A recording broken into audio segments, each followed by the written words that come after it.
Alright, so if you've familiarized yourself with the basic technique for approaching misalignments, in this video we're going to go over a more advanced technique to deal with a more complex misalignment. So for this cell, we're going to look at it starting here. This branch is terminating.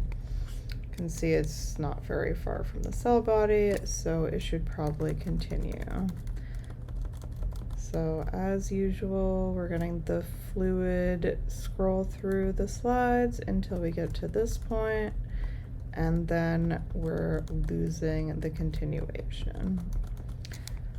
So normally I would look around this area for something that matches up, but it's pretty hard to find anything. Everything looks pretty similar in this area, and it's hard to find anything nearby that has a small jump over that would clue us into where the misalignment continues.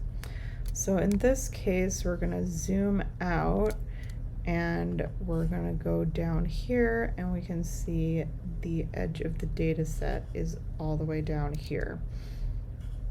Now, if we look down here and we scroll through, it's pretty easy to see where that jump is, and it's a little easier to see where some of these cells look similar to each other at before and after the jump. So I'm going to go down to this area, and to me it looks like this cell and this cell are pretty easy to see where they jump to, right here and right here. So I'm going to go back to before the jump, make sure that my original cell is visible, and then I'm going to add my annotation layer, click my point, and I'm going to add a point here, and then I'm going to scroll and add another point here. Alright, so now I can jump between these 2 points, and it looks like they match up pretty well.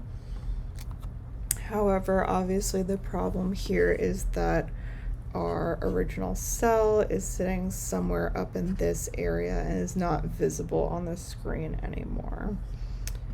So to fix that, now that I can see where things are aligned, I'm going to find another object that's a little closer to the area we're trying to look at, and I'm going to find the alignment between it and where it extends to. So for me, I think this little round clear object here is a good place to start. I'm going to place another annotation point here, and then I'm going to jump back to bridge the gap, and I can see it here. So you can see those ones, and now I'm going to jump to the 2 new points that I just placed right here, and can see that we're still aligned. And now that we're a little further up, the original neuron is visible on the screen again, so that's good. Too far. All right, there it is, and we can see it looks like these objects right next to it are also in good alignment. So now I'm going to jump all the way up here and place my other point here, and then I'm going to go to these 2 new points. And now that we're in the center of the screen again, I'm going to zoom all the way in, and I'm going to try and find a continuation here.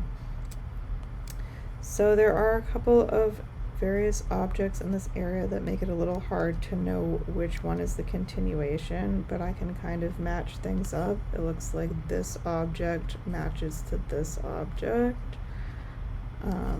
This matches with this right next to it. And then we've got 2 objects here and then 2 objects next to it. So we have these 2 objects here, and then these 2 objects here. So my guess is that we're looking at this object. So I'm gonna scroll a little bit. And can I get the continuation? Alright, and there we go.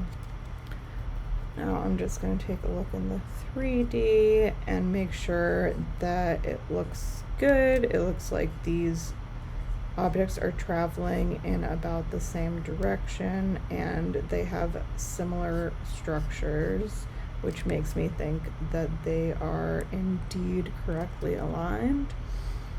And so then next I would just do my merges, merge this, and then merge this together, and then you're done.